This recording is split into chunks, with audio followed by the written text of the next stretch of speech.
Hujambo mtazamaji, jioni inapowadia tunakuletea taarifa za hivi punde kutoka kote ulimwenguni. Na kabla ya kung'wananga, kumbuka kwa mtu asiye na matumaini huona ugumu katika kila fursa, naye mtu aliye na matumaini huona fursa katika kila ugumu. Ungana nami Dennis Warutere na kukuletea taarifa zilizojaa matumaini na maarifa. Hii ni Gtn Saa Moja.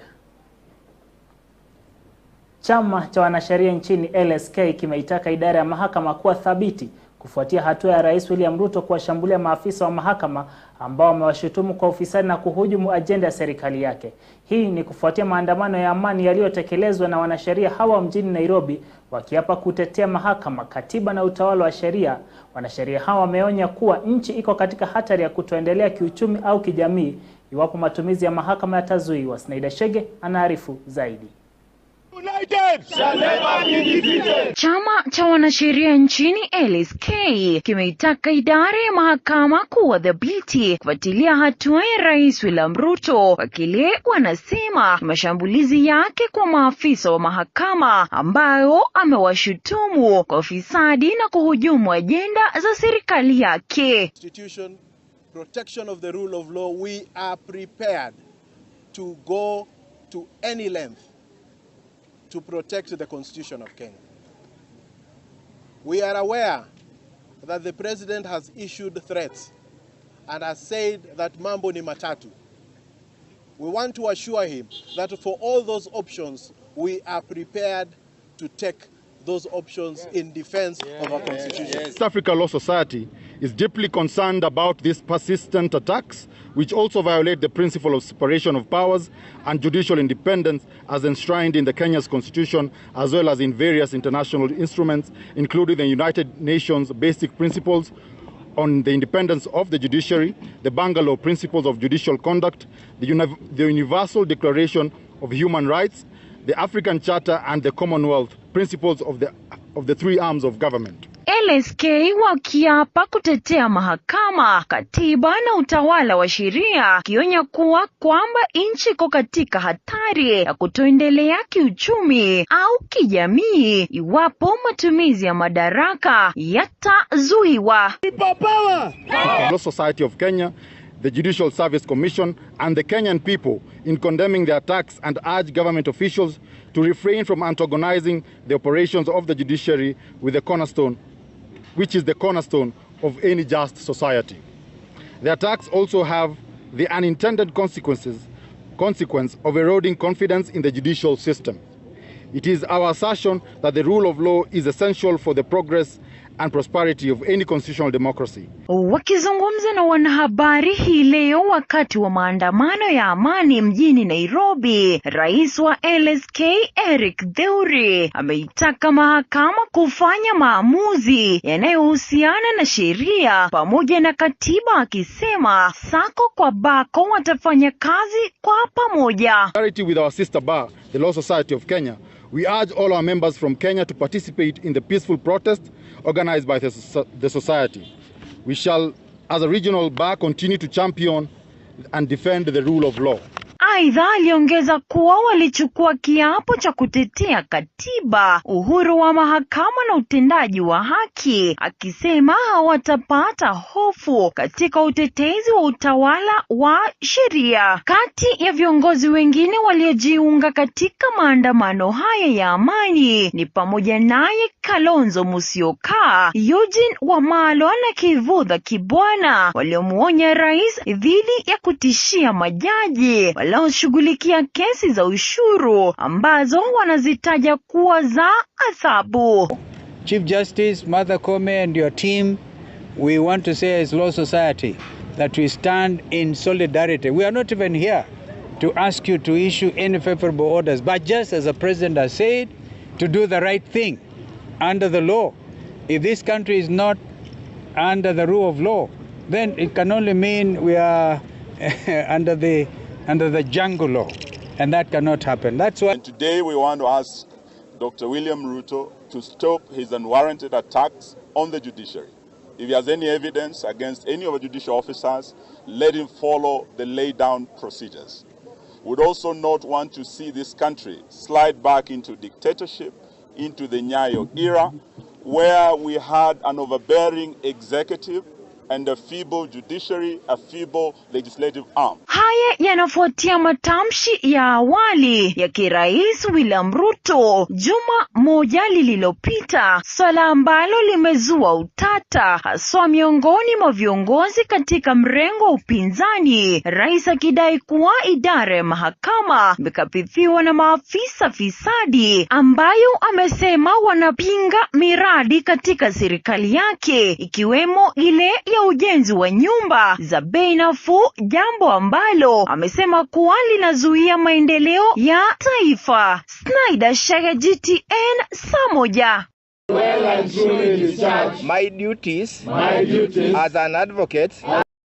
Na katika taarifa nyinginezo, chuo cha kiufundi cha Teto kilikabidhiwa basi la shule na mbunge wa Teto Geoffrey Wandeto. Viongozi mbalimbali walipamba hafla hiyo, wakiwemo katibu mkuu wa Wizara ya Masomo ya Kiufundi Daktari Saa Moja, pamoja na katibu mkuu wa Wizara ya Jinsia Anne Wang'ombe na katibu mkuu wa Wizara ya Mawasiliano John Tanui. Wakati wa hafla hiyo, katibu Saa Moja alisema kwamba wanatia bidii kwenye masomo ya kiufundi ili kuhakikisha wanafunzi wamepata kazi kote duniani, akiongeza kuwa wanafunzi kutoka vyuo vya kiufundi wanafaa kuwa wakifanya mitihani ya CBET ili kuhakikisha kuwa wana ujuzi ufaao.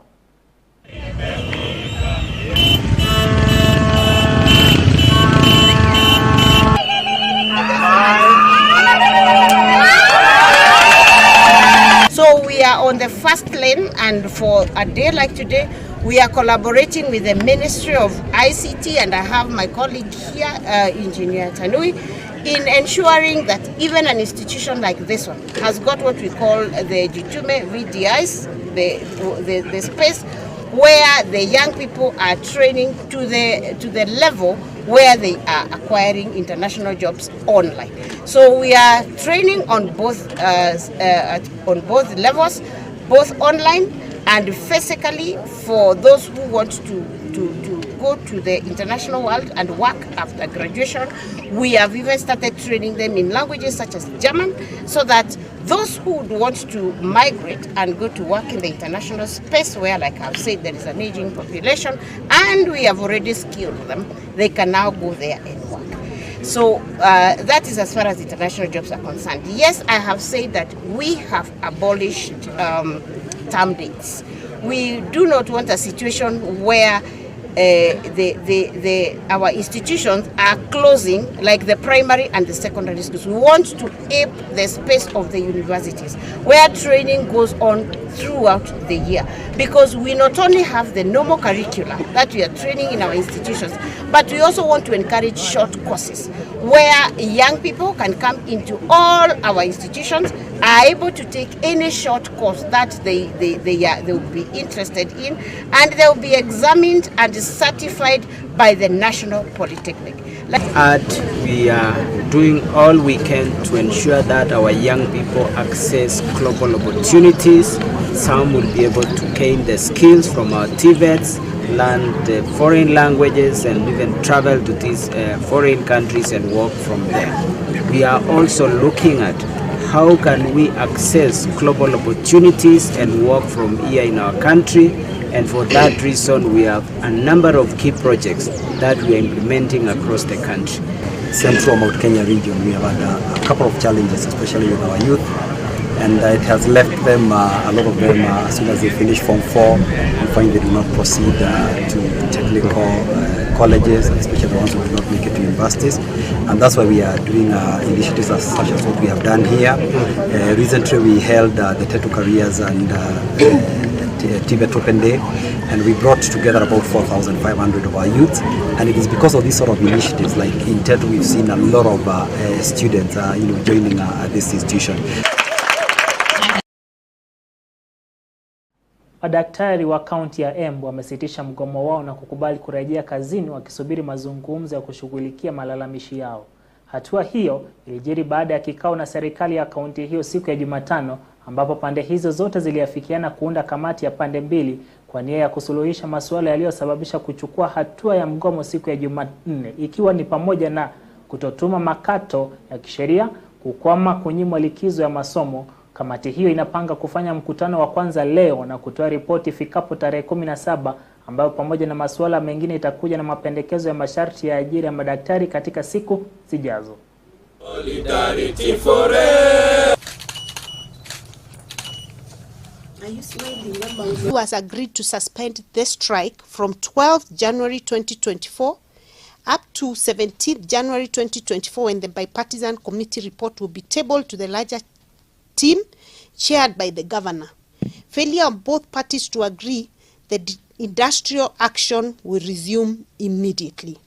The doctors will resume work on 12th January 2024 at 8 a.m.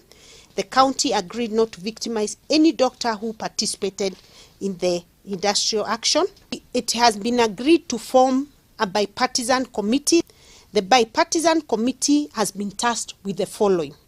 1, to hold the first meeting on 12th January 2024 at 9 a.m., which is tomorrow, and give the report by the 17th January 2024 to the larger team. Met with the governor of Embu and the executive of Embu to commence the negotiations towards ending the strike and stalemate that is in Embu.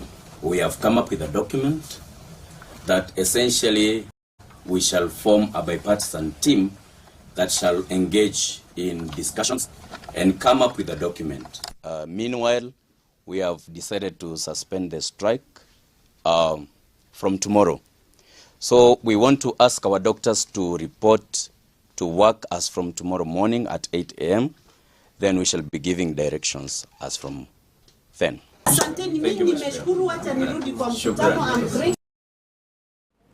Baraza la vyombo vya habari nchini MCK limejitokeza kukashifu vikali shambulizi dhidi ya wanahabari waliokuwa kiripoti uchunguzi wa nakada katika baa ya Kettle House jijini Nairobi. Kisa hicho kilitokea Ijumaa usiku wakati wa msako mkali wa mamlaka ya kitaifa ya kampeni dhidi ya matumizi mabaya ya pombe na madawa ya kulevya nakada kuhusu dawa iliyopigwa marufuku ya shisha.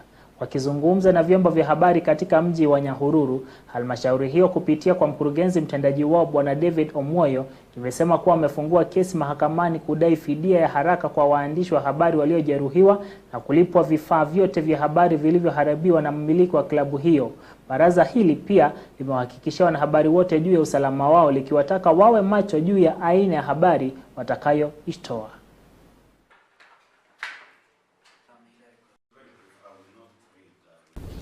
This time we have decided to go a step further, apart from the normal statement. We are moving to court to demand compensation for the injuries of the journalists and the equipment that were destroyed.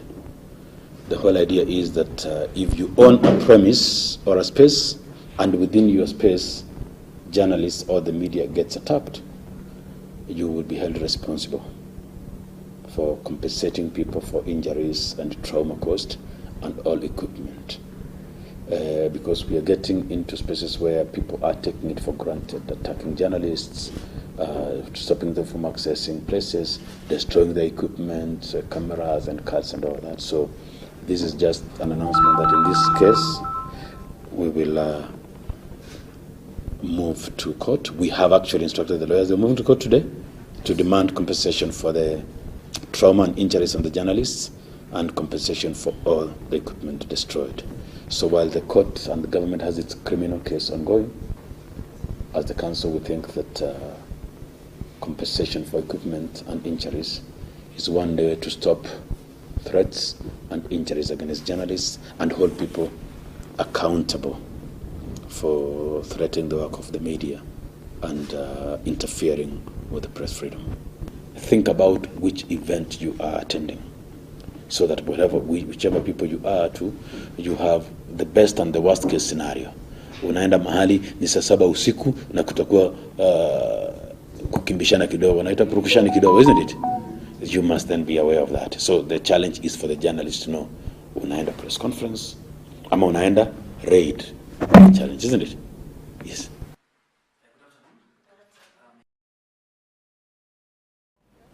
Mtazamaji, taarifa hiyo inatukamilisha awamu yetu ya kwanza ya taarifa za Gtn Saa Moja. Usibanduke, manake tutarejea kwa taarifa nyingine zaidi.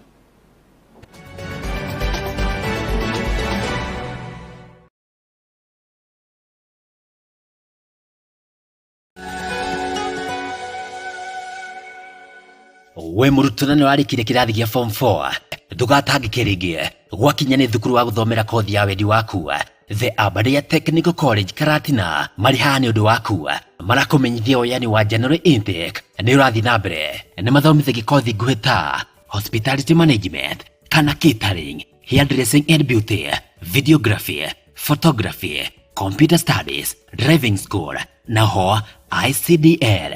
Gwakinya nĩ ũrũngĩrĩru wa mathomo ndũkage nganje na ithuĩ kuona twandĩkithĩtio nĩ rũhonge rwa TVET na arutwo aitũ tũmateithagia kwĩgwatĩra attachment na kũrĩ arutwo aitũ kũraihu nĩ ũndũ wa gũkoma tũrĩ na hostels. Kũhoro makĩria tũcere thukuru-inĩ aitũ mwena wa Karatina mita 500 kuma barabara-inĩ ya Karatina gũthiĩ Nairobi kũng'ethana na Brookfield Academy kana ũtware kũgũra thimũ namba 0726 507 444 kana rũrenda rwitũ nĩ ruo www.aim.ac.ke. The Aberdeen Technical College Karatina, aiming beyond the ranges.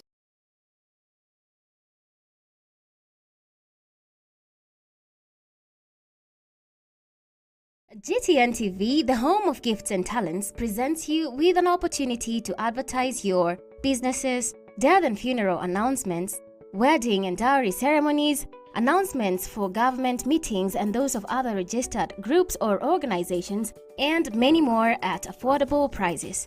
For more information, you can visit our offices at GCTC Complex, former Othaya Teachers College, or call us on 0742 606 195 or 0721 706 504 or 0768 411 708. You can also send us an email via sales@gtntv.co.ke. GTN TV, the home of gifts and talents.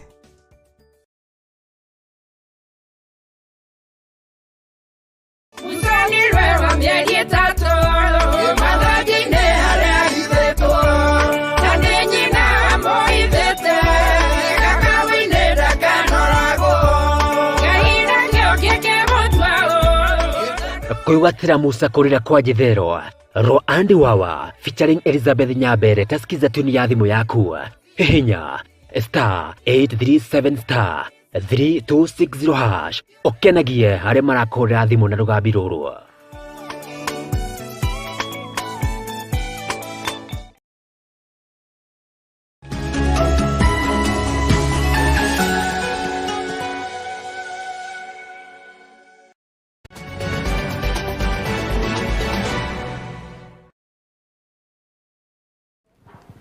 Karibu tena.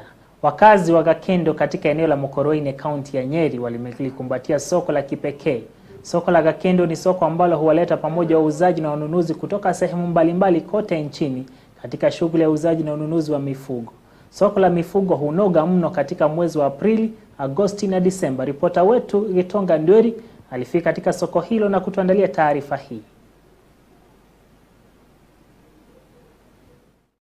Ni katika eneo la Gakindu, eneo bunge la Mukoroine, kaunti ya Nyeri.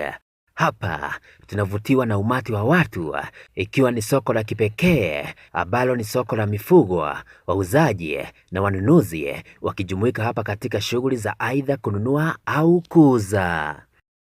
Kulingana na mwenyekiti wa soko hili akitueleza kuwa soko hili lilianza miaka ya kale tangu utawala wa mkoloni. Soko hili likiwahudumia wakazi wa maeneo tofauti ikiwemo Mukoroine, Othaya, Tetu, Nyeri, Kiriaini, Kieni, kati ya maeneo mengine. Hii soko yetu historia yake ilianza zamani. Hata sisi tunasikia kwa historia. Ilianza kitambo wakati wa mkoloni huko. Na hii soko wakati huo ilikuwa ya kubadilishana vitu. Kulikuwa na mbuzi unabadilishana na ng'ombe, lakini hiyo siku iliisha. Siku hizi ni pesa kwa pesa. Mifugo mingi ni tofauti. Akakuja mtu akatafuta ile anataka. Hiyo ukiona hiyo ni ya na kulingana na bei. Hii biashara ya mbuzi nimefanya kwa miaka 20. Kutoka wakati nilistaafu. Kibali kutoka mikoa 8. Na hizo ng'ombe zinaletwa na malori kutoka Laikipia zinakuja hapa. Na wale watu wananunua kulingana na ng'ombe ile watu wanaweza nunua. Mambo ya peak season. Wakati ile tunauza sana ni wakati wa Disemba. August, mwezi wa August, wakati huo kuna sherehe kidogo. Disemba kuna sherehe kabisa. Wakati huo tunapata faida sana. Lakini mwezi ya Januari kama sasa, biashara imerudi chini kabisa. Ukiangalia kama sasa unaona vile mifugo imebaki hapa, hakuna watu wa kununua. Wazazi wote pesa ni kwa shule saa hii. Kwa hivyo kila mtu anafikiria mambo ya shule. Tunangojea mpaka mwezi ya 3 hapo tuone kama kutaanza tena. Soko hili hufunguliwa mara 3 kwa wiki, ikiwa ni Jumatatu, Jumatano na Ijumaa, ambapo wauzaji na wanunuzi hufika ili kuuza au kununua.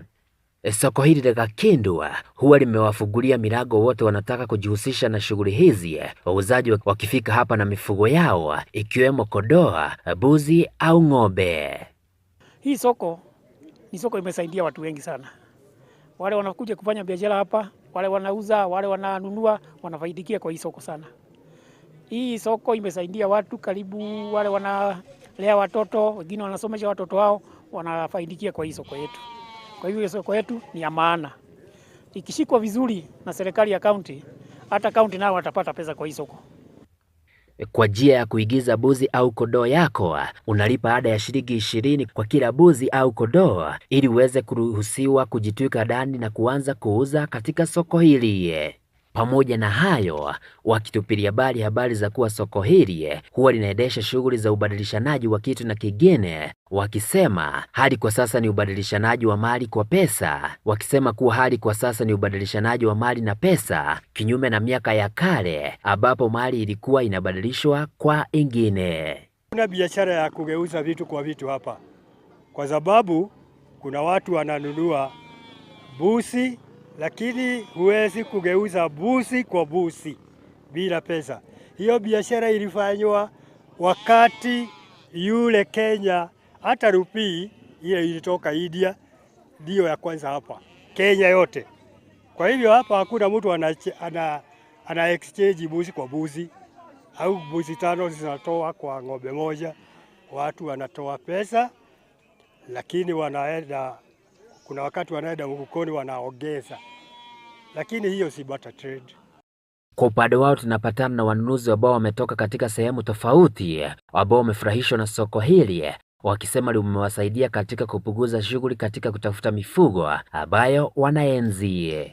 Mimi nimekuja kununua na nimefurahishwa ni hii soko kulingana na vile wanauza, na tena ni watu wako na mambo mazuri kwa vile wanaangalia hata wale wananunua na wale wauzaji kama ni kitu ya kuibiwa ama ni kitu yao. Ndio maana soko ikawa mzuri kuja kununua kwa soko kuliko kuenda kununua huko nyumbani. Sasa wafanyabiashara katika soko hili wakiirai serikali ya kaunti kiongozwa na gavana Mutahi Kahiga kuwapiga jeki katika kuboresha hali ya soko hilo. Ningeomba tu serikali ya kaunti iwe inatuangalilia hii mambo ya mifugo yetu. Hata kama mtu anatoa mifugo kutoka mbali, itengenezwe nyumba ya kulalisha hiyo mifugo. Kama hizi ziko hapa, sasa tutapeleka mpaka nyumbani. Wengine wametoka mbali. Sasa tutaigiza kwa gari, inarudi mpaka pengine Murang'a, pengine Tetu, mpaka Udhara namna hiyo. Vile vile wakielezea changamoto ambao zinawakumba. Mambo ile ya shinda tuko nayo kwa hii soko ni wakati wa mvua. Wakati wa mvua ukiangalia hizi sheds, mvua inaingia ndani. Huwezi kuweka mifugo hapo na ukae kwa hiyo shed. Tunawaomba watutengenezee shed kubwa ili tuwe tukitoshekezea hapo. Hii mambo ingine ni wakati wa mvua tena, ukiingia kwa hizo hata huwezi kuingia kwa ile gate sababu ya matope. Kama wangeweza waweke hata kama ni hii malam kidogo, hii soko inaweza kuwa vizuri. Shughuli huwa ni kama hizo kila siku ya Jumatatu, Jumatano na Ijumaa. Ununuzi na uuzaji wakija hapa. Nikiripotia Gtn Saa Moja, jina langu ni Gitonga Diweri. Matukio mbalimbali ya kimataifa yameendelea kuhanikiza kila uchao. Mwandishi wetu Munanu Makomi ametuandalia baadhi ya makala ya matukio hayo. Afrika Kusini. Mahakama ya Kimataifa ya Haki ilianza hapo jana kusikiliza kesi iliyowasilishwa na Afrika Kusini ikishutumu Israeli kwa mauaji ya kimbari dhidi ya Wapalestina huko Gaza.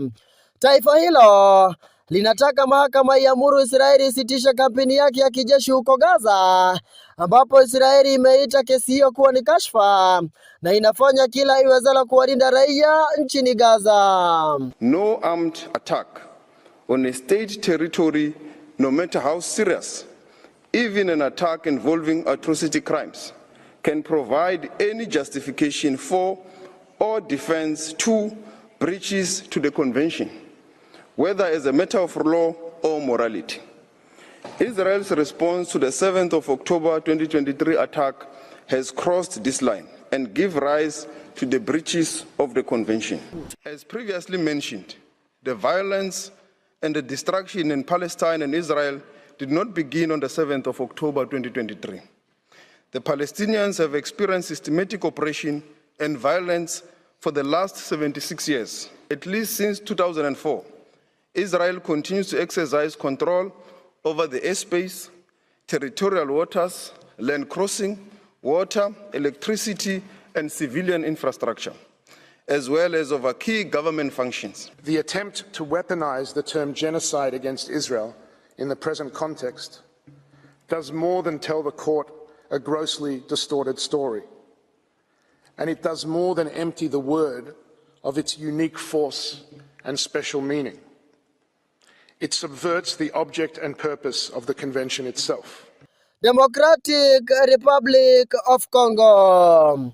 Mahakama ya kijeshi jijini Kinshasa nchini Kongo imewahukumu watu 15 kifungo cha kati ya miaka 5 na 10 gerezani kwa kosa la kufadhili ugaidi kupitia biashara haramu ya dhahabu. Watu hao walihutumiwa kuwezesha uhamishaji wa pesa zilizopatikana kutokana na uuzaji haramu wa dhahabu pamoja na vitu vya dhamani kwenda kwa vikundi vya wapiganaji. Marekani. Rais wa zamani wa Marekani Donald Trump alikuwa mahakamani huko New York kwa siku ya mwisho ya kesi yake ya ulaghai, huku mawakili wa pande zote mbili wakitoa hoja za mwisho. Rais huyo wa zamani alimwambia jaji kesi hiyo ilikuwa ni ulaghai dhidi yake na uidaji wa wachawi wa kisiasa, huku mashtaka yakisema udanganyifu ulikuwa kitovu cha shughuli za shirika la Trump. Trump pamoja na wanawe wawili wa kiume tayari wamepatikana na hatia ya kuongeza dhamani ya mali zao kwa mamia ya mamilioni ya dola, na ambapo walikanusha dhuluma hiyo. Kesi hiyo sasa inazingatia adhabu yoyote ambayo familia ya Trump lazima walipe, huku mwanasheria mkuu wa New York akimtaka jaji kumtoza Trump faini ya dolari milioni 370 ambazo ni sawia na pauni milioni 290 kwa kile anachokiita miradi ya ukasiri. She's a political hack, the Attorney General. The judge is obviously extremely friendly with the group, and we'll see what happens. I think maybe he may surprise people on a positive side. We'll have to see what happens exactly. But we've proven this case so conclusively. We've asked for directed verdict many times. They don't have any facts. They don't have any evidence against us. Millions and millions of pages, years of litigation, and all politically motivated. She campaigned on I will get Trump. If you've ever seen any of her clips, they're horrible clips actually, the anger. She's got serious Trump derangement syndrome. There's no question about Letitia James, the corrupt Attorney General of New York. Munano Makomi runinga GTN makala speciali ya Chemchemi uhaibuni. Na katika taarifa za biashara leo hii, viwango vya ubadilishaji wa sarafu ya Kenya vimebadilika. Hebu tuangazie takwimu za hivi punde.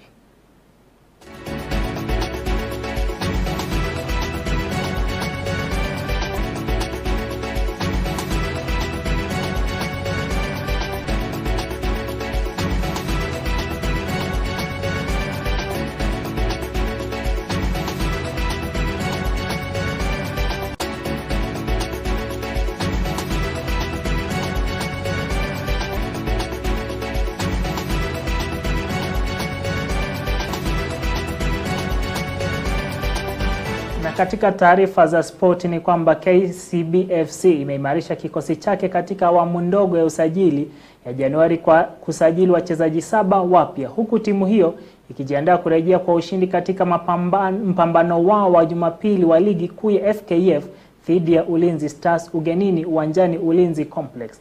Wachezaji hao 7 ni washambuliaji: Collins Neto kutoka Muhoroni Youth, Lamek Luhangala kutoka Scorpions Musingu, Shadrack Simiu kutoka Compel FC, Victor Ogendo kutoka Musanze, Henry Onyango kutoka Sharks, Francis Onyango kutoka Bidco na Vincent Ondabu wanaojiunga kutoka Equity. Wachezaji 7 wakiwemo Haron Mwale, Harrison Mwendwa, Musa Masika, John Mwangi, Nicholas Kipkurui, Brian Omondi na Cliff Oruko pia wameondoka katika klabu hiyo. Timu hiyo kwa sasa inashikilia nafasi ya 7 katika msimamo wa ligi ya timu 18 baada ya kuzoa alama 27 kutoka kwa mechi 17 za mkondo wa kwanza. Nayo wanabenki hao wameshinda mechi 7, sare 6 na kupoteza mechi 4. Mpaka sasa wamefunga mabao 20 huku wakifungwa mara 17.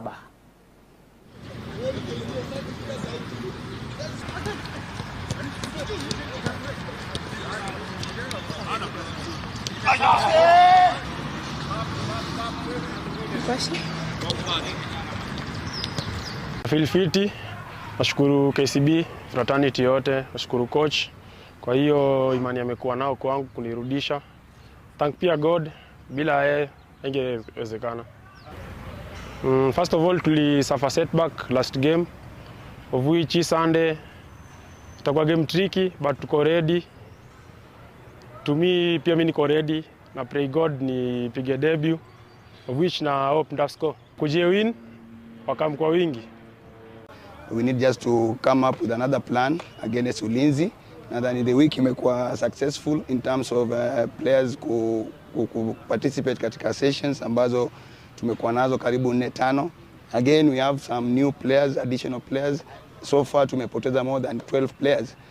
Maybe pia ilichangia ama ilikuwa part of our results ambazo zilifanyika against Tusker. But now lucky enough haikuwa finali.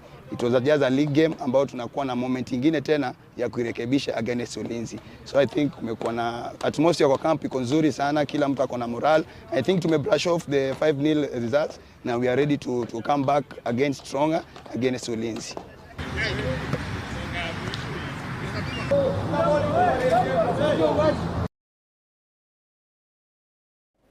Michuano ya dimba la AFCON itang'oa nanga hapo kesho wakati timu ya Ivory